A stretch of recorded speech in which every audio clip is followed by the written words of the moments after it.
बच्चों, आज कक्षा 8 में गणित में हम अध्याय 7 घन और घनमूल की प्रश्नावली 7.1 शुरू करते हैं। इससे पहले इससे कुछ बेसिक चीज़ें मैंने आपको पहले कल बता दी हैं। तो प्रश्नावली 7.1 का जो पहला प्रश्न है, निम्नलिखित में से कौन सी संख्याएं पूर्ण घन नहीं हैं? 216, 128, 1000, 100, 46,656। तो इसमें हम दो प्रश्नों को लेते हैं, बाकी प्रश्न आप खुद हल करेंगे। प्रश्न नंबर 1, 216। तो हम सबसे पहले 216 के अभाज्य गुणनखंड ज्ञात कर लेते हैं। किस तरह से करते हैं? 2 का भाग हमने 216 में दिया, 2 एकम 2, फिर 1 में भाग नहीं जाता तो 0 लिखेंगे और 16 में भाग देंगे। 2 अठे 16, फिर 2 पंजे 10, 2 चक्को 8, 2 दूनी 4, हासिल 1 बचा तो ये 14 हो गया, 2 सत्ते 14, फिर 3 में 27, 3 तिया 9, 3 तिया 3 एकम 3। तो इस तरह से इसके अभाज्य गुणनखंड आ गए हैं 2 गुणा 2 गुणा 2 गुणा 3 गुणा 3 गुणा 3। तो आप देख रहे होंगे कि 2 के भी 3 गुणनखंड हैं और 3 के भी 3 गुणनखंड हैं। तो जब भी 3 गुणनखंड हो जाते हैं तो यह संख्या हमारी क्या होगी? पूर्ण घन होगी। इसी प्रकार से प्रश्न नंबर 2, 128। 128 के अभाज्य गुणनखंड हम ज्ञात कर लेते हैं। तो देखिए 2 से 128 में भाग दिया, 2 छक्का 12, 2 चक्को 8, 2 तिया 6, 2 दूनी 4, 2 एकम 2। अब हासिल 1 बच रहा है यहाँ पे, तो 12 हो जाएगा ये।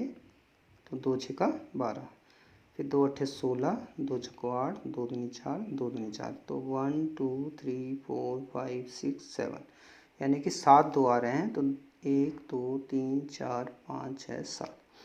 अब आप देखिए इसमें इस 2 के भी जोड़े बन गए हैं 3, इसके भी 3 जोड़े बन गए, लेकिन इसका जोड़ा नहीं बना है।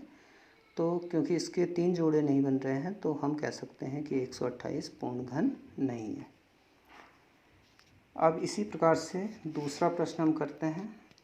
वह सबसे छोटी संख्या ज्ञात कीजिए जिससे निम्नलिखित संख्याओं को गुणा करने पर पूर्ण घन प्राप्त हो जाए। तो ये हमें 5 प्रश्न दिए गए हैं, तो मैं इनमें से 2 आपके लिए कर रहा हूँ। 243 पहला प्रश्न है, 243। इसमें भी हम बच्चों वही करेंगे, 243 के गुणनखंड पहले ज्ञात कर लेंगे।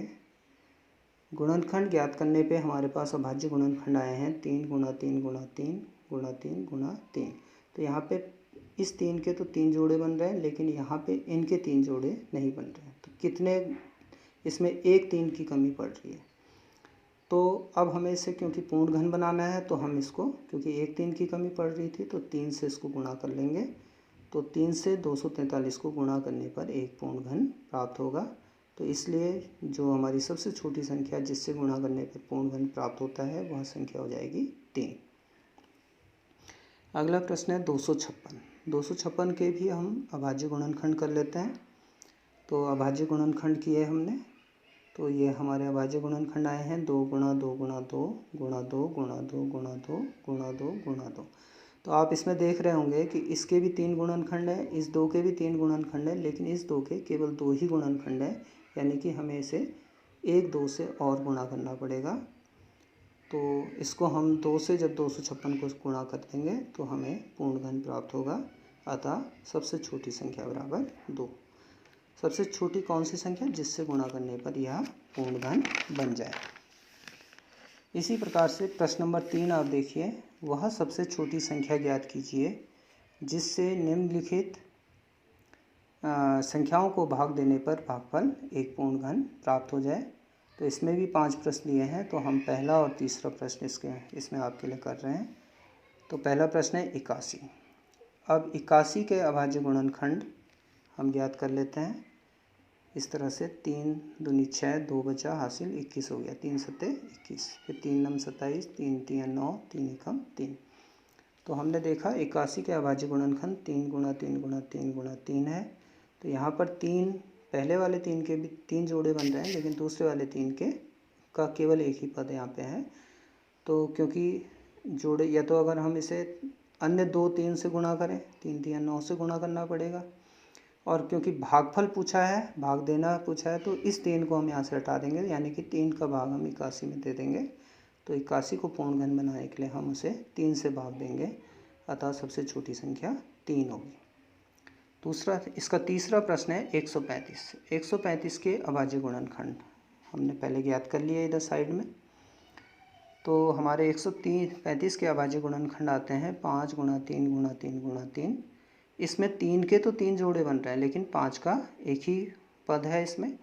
तो हम इस 5 को यहाँ से हटाने के लिए क्या करेंगे, इस 5 का भाग 135 में दे देंगे।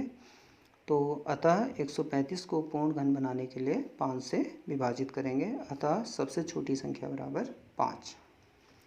इसके बाद हमारे पास आता है प्रश्न नंबर 4। प्रश्न नंबर 4 देखिए आप, परीक्षित प्लास्टिसीन का एक घनाभ बनाता है जिसकी भुजाएं 5 सेंटीमीटर, 2 सेंटीमीटर और 5 सेंटीमीटर हैं। एक घन बनाने के लिए ऐसे कितने घनाभों की आवश्यकता होगी। अब देखिए बच्चों, एक घनाभ का आयतन हम जब ज्ञात करते हैं तो आयतन बराबर लंबाई गुणा चौड़ाई गुणा ऊंचाई, तो 5 गुणा 2 गुणा 5 सेंटीमीटर।